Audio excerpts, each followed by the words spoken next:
25 अगस्त 2022 की सुबह मुंबई के अंधेरी में रहने वाली 15 साल की वंशिका राठौर अपने घर से निकली, यह कहते हुए कि वह स्कूल जा रही है। लेकिन जैसे जैसे दिन ढलता गया वो वापस नहीं लौटी। जब रात तक भी वंशिका घर नहीं आई तो परिवार की बेचैनी बढ़ती गई। माता पिता ने उसे आसपास हर जगह खोजा पर वंशिका का कोई सुराग नहीं मिला। मजबूर होकर माता पिता पुलिस के पास पहुंचे और वंशिका के गायब होने की रिपोर्ट दर्ज करवाई। शिकायत सुनने के बाद अंधेरी पुलिस ने तुरंत अपहरण का मामला दर्ज किया, क्योंकि हालात साफ बता रहे थे कि यह सिर्फ साधारण गुमशुदगी नहीं थी बल्कि मामला कुछ और था। पुलिस ने वंशिका की उम्र को देखते हुए तुरंत अपहरण की धाराओं में केस दर्ज किया, क्योंकि वो नाबालिग थी और उसका अचानक गायब हो जाना सामान्य नहीं माना जा सकता था। लेकिन अगले ही दिन 26 अगस्त को मामला और डरावना मोड़ लेता है। नया गांव इलाके में रहने वाले कुछ लोगों की नजर रेलवे स्टेशन के पास झाड़ियों में पड़े एक पुराने सूटकेस पर गई। सूटकेस की पोजीशन कुछ अजीब थी, जैसे किसी ने जल्दबाजी में उसे वहां फेंका हो। जब लोग थोड़ा करीब जाकर देखे तो उन्हें सूटकेस में से तेज बदबू आने लगी। उन्होंने बिना देर किए नया गांव रेलवे पुलिस को इसकी सूचना दी।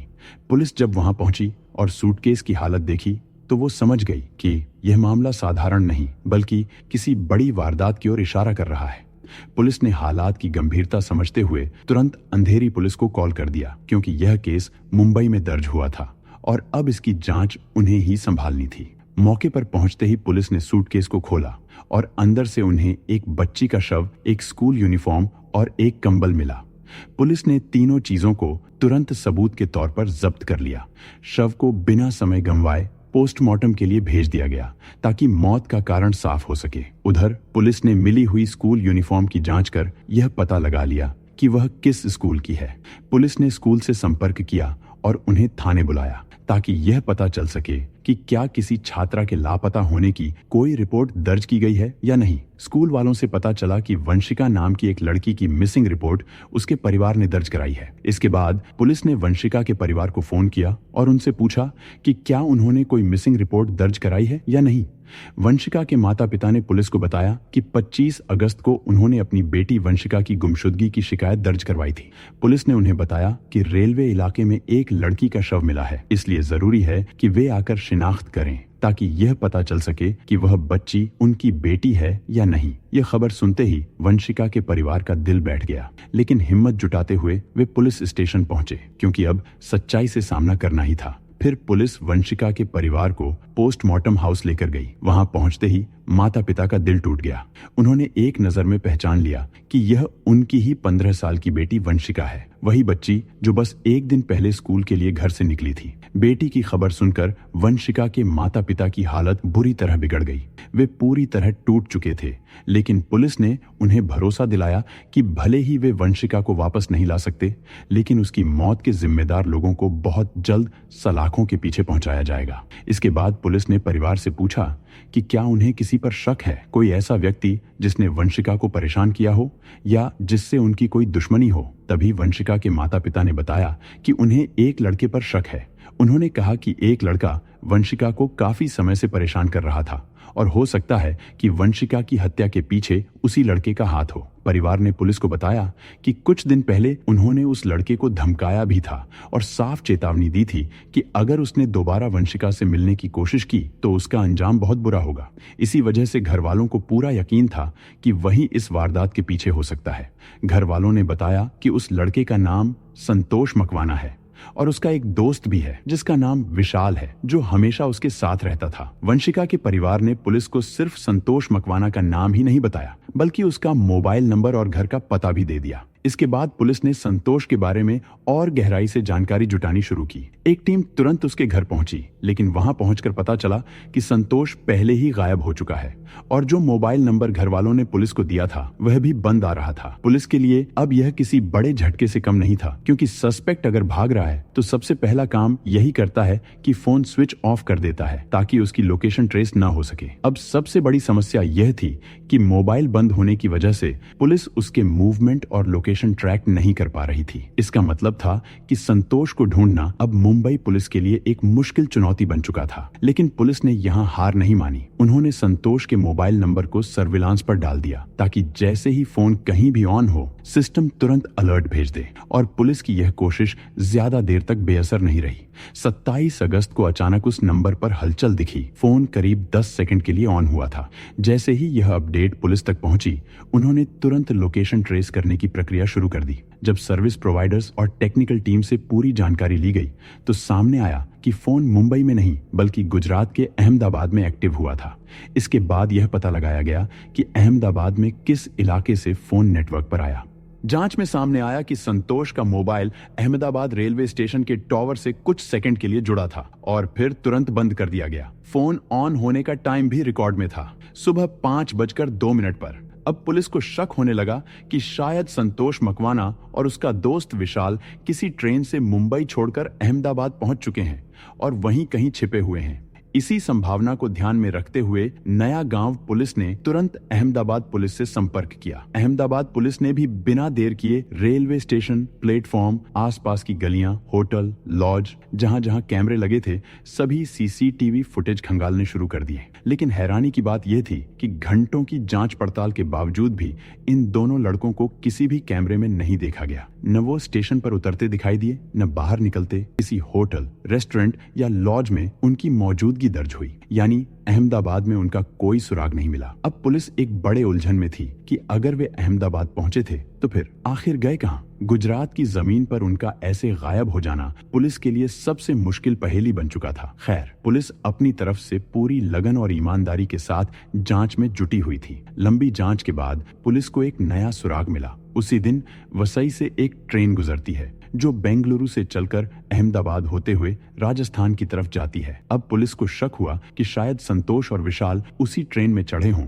और गुजरात पार करके राजस्थान की ओर निकल गए हों, क्योंकि जिस वक्त संतोष का मोबाइल सिर्फ 10 सेकंड के लिए ऑन हुआ था, वही समय उस ट्रेन के अहमदाबाद स्टेशन पर रुकने का था। इससे एक बात साफ हो गई कि उन दोनों की प्लेटफॉर्म पर दिखाई न देने की वजह यह थी कि वे उतरने वालों में नहीं बल्कि ट्रेन में बैठे हुए यात्रियों में शामिल थे। बेंगलुरु से वसई होकर राजस्थान जाने वाली वही ट्रेन अहमदाबाद में थोड़ी देर रुकी थी और ठीक उसी समय के दौरान संतोष का मोबाइल गलती से ऑन हो गया था। यह सुनकर पुलिस को दिशा मिल गई। अब उन्होंने वसई से लेकर गुजरात होते हुए राजस्थान तक उस पूरी ट्रेन रूट की बारीकी से जांच शुरू कर दी। और जब पुलिस ने वसई रेलवे स्टेशन की सीसीटीवी फुटेज खंगाली तो उन्हें वहीं से एक बेहद अहम जानकारी हाथ लगी। सीसीटीवी देखते देखते पुलिस को आखिर वह क्लिप मिल ही गई जिसकी उन्हें तलाश थी। फुटेज में साफ दिख रहा था कि वंशिका की हत्या वाले दिन संतोष और विशाल उसी ट्रेन में चढ़ रहे थे।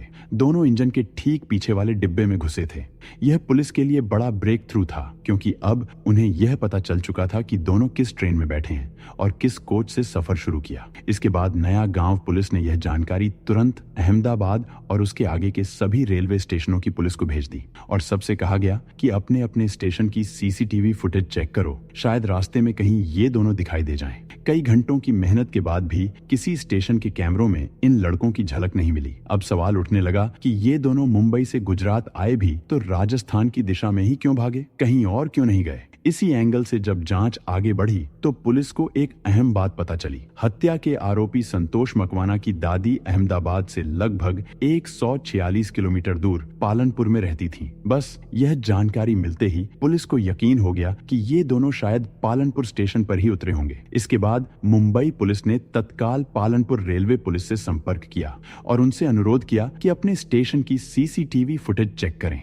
अगर ये दोनों कहीं दिखाई दें तो तुरंत सूचना दें। फिर पालनपुर रेलवे पुलिस ने फुटेज की जांच शुरू की, लेकिन हैरानी की बात यह थी कि पालनपुर स्टेशन की सीसीटीवी फुटेज में भी दोनों लड़कों का कोई अता पता नहीं मिला। दोनों का कैमरों में नजर न आने के कई कारण हो सकते थे, जैसे कि कैमरे का एंगल ठीक उस तरफ न हो या फिर वे दोनों ट्रेन से उतरकर ऐसे रास्ते से निकले हों जहां कैमरे की नजर ही नहीं पड़ती थी। यानी यहाँ भी पुलिस को ठोस सुराग नहीं मिला। इसके बाद मुंबई पुलिस की एक टीम खुद पालनपुर पहुंची। वहां उन्होंने संतोष की दादी के घर पर छापा मारा, लेकिन संतोष वहां भी नहीं मिला। पुलिस ने संतोष की दादी और घर के बाकी लोगों से पूछताछ की, लेकिन उन्होंने साफ मना कर दिया कि हमें तो कुछ पता ही नहीं, संतोष यहाँ आया ही नहीं। लेकिन पुलिस ने यहाँ पर एक चीज नोटिस की कि जिस तरीके से संतोष की दादी उनसे बात कर रही थी, उससे साफ पता चल रहा था कि वो झूठ बोल रही हैं। पुलिस को लगने लगा कि संतोष की दादी शायद अपने पोते को बचाने की कोशिश कर रही है। पर मुश्किल यह थी कि जब तक संतोष पकड़ा नहीं जाता, पुलिस उनके खिलाफ कोई कड़ी कार्रवाई भी नहीं कर सकती थी, क्योंकि यह भी हो सकता था कि संतोष की दादी सच ही बोल रही हो। दिन बीतते गए और जब पुलिस को लगा कि अब यह मामला धीरे धीरे ठंडा पड़ता जा रहा है, पुलिस ने हार नहीं मानी और एक बार फिर संतोष की दादी के घर छापा मारा। लेकिन इस बार भी पुलिस को निराशा ही हाथ लगी, क्योंकि इस बार भी ना संतोष मिला और ना ही उसका दोस्त विशाल। मुंबई पुलिस अब निराश होकर पालनपुर से वापस लौटने की तैयारी में ही थी कि तभी एक गुमनाम नंबर से पुलिस के पास फोन आया। कॉल करने वाले शख्स ने बताया कि उसने करीब 20 से 22 साल के 2 लड़कों को उसी बुजुर्ग महिला के घर में देखा है, यानी वहीं जहां पुलिस 2 बार छापा मारकर खाली हाथ लौट चुकी थी। पहले तो उस आदमी ने अपना नाम बताने से साफ मना कर दिया, लेकिन पुलिस ने उस आदमी को भरोसा दिलाया कि उसका नाम कहीं नहीं आएगा। तब जाकर उसने अपनी पहचान बताई। असल में उसका संतोष की दादी से जमीन जायदाद को लेकर विवाद चल रहा था, यानी वो आदमी कहीं न कहीं संतोष की दादी का दुश्मन था और शायद उसने बदला लेने का यही मौका समझकर पुलिस को सूचना दे दी। फिर तुरंत पुलिस फिर से पालनपुर पहुंची और इस बार छापे में संतोष और विशाल दोनों पकड़े गए। उन्हें गिरफ्तार करने के लिए पुलिस को 34 दिन तक लगातार भाग दौड़ करनी पड़ी, हजारों किलोमीटर घूमना पड़ा, लेकिन पुलिस की कोशिश इस बार रंग लाई। पुलिस आखिरकार दोनों को पालमपुर से पकड़कर मुंबई ले आई। संतोष और उसका दोस्त विशाल दोनों से पुलिस ने पूछताछ शुरू कर दी। संतोष और विशाल ने पहले तो पुलिस को कुछ भी सच नहीं बताया। वो दोनों लगातार पुलिस को झूठ बोलते रहे, लेकिन जब पुलिस ने दोनों से पूछताछ शुरू की तो संतोष और विशाल ने पुलिस को सच बता दिया। संतोष ने वंशिका की हत्या कबूल करते हुए बताया कि इस पूरी घटना की शुरुआत सोशल मीडिया से हुई थी। सोशल मीडिया पर ही 15 साल की वंशिका की पहचान संतोष से हुई थी। दोनों मुंबई के ही रहने वाले थे, इसीलिए उनकी रोज की चैटिंग धीरे धीरे दोस्ती में और फिर दोस्ती प्यार में बदल गई। कई महीनों तक ये सिलसिला ऐसे ही चलता रहा। संतोष अपने दोस्त विशाल के जुहू वाले घर में वंशिका से मिलता, दोनों कुछ वक्त साथ बिताते और फिर अपने अपने घर लौट जाते। लेकिन कहानी में मोड़ उस दिन आया जब वंशिका के घर वालों ने दोनों को साथ घूमते हुए देख लिया था। उन्हें लगा कि संतोष ने उनकी बेटी को बहका लिया है। गुस्से में आकर उन्होंने संतोष की बुरी तरह पिटाई भी कर दी, और वो भी वंशिका के सामने। संतोष उस दिन तो कुछ नहीं बोला था, वो बस चुपचाप अपमान का घूंट पी गया, लेकिन अंदर ही अंदर उसने ठान लिया था कि इस बेइज्जती का बदला वो जरूर लेगा। उधर वंशिका भी इस घटना के बाद उससे पूरी तरह दूर हो गई थी। ना तो वो संतोष से मिलती थी और ना ही उसका फोन उठाती थी। वंशिका से बात न होने की वजह से संतोष की बेचैनी बढ़ती गई। संतोष ने जैसे तैसे करके वंशिका से बात की और उससे कहा कि वो उससे आखिरी बार मिल ले। पहले तो वंशिका मिलने को तैयार नहीं थी, लेकिन जब संतोष ने बार बार जोर दिया तो वो मान गई। लेकिन वंशिका ने संतोष को साफ कह दिया था कि वो सिर्फ आखिरी बार मिल रही है, इसके बाद वो अपने परिवार के खिलाफ नहीं जाएगी। 25 अगस्त 2022 की सुबह वंशिका संतोष से मिलने के लिए अपने घर से निकली, लेकिन इस बात की जानकारी उसके घर में किसी को भी नहीं थी, क्योंकि वंशिका ने घर वालों से कहा था कि वो स्कूल जा रही है। जब वंशिका संतोष के पास पहुंची तो संतोष उसे अपने दोस्त विशाल के जुहू वाले घर ले आया। ये वही जगह थी जहां वो दोनों पहले भी मिलते थे। संतोष ने पहले वंशिका को मनाने की पूरी कोशिश की, लेकिन वंशिका हर बार एक ही बात दोहराती रही कि वो अब इस रिश्ते में नहीं रह सकती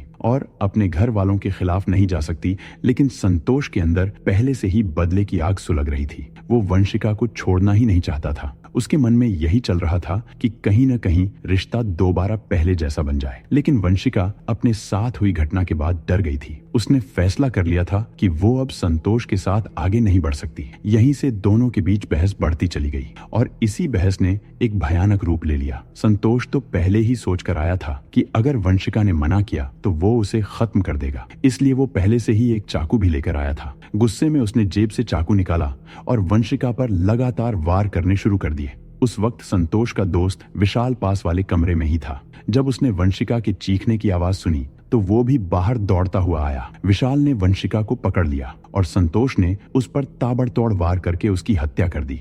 इसके बाद उन्होंने एक और गलती की। वंशिता की पहचान छिपाने के लिए उसके कपड़े बदलकर उसे विशाल के कपड़े पहना दिए, लेकिन उसकी असली ड्रेस भी उसी सूटकेस में डाल दी जिसमें उन्होंने उसकी लाश भर दी थी। एक बड़ा सा सूटकेस जिसमें लाश भी थी और सबूत भी।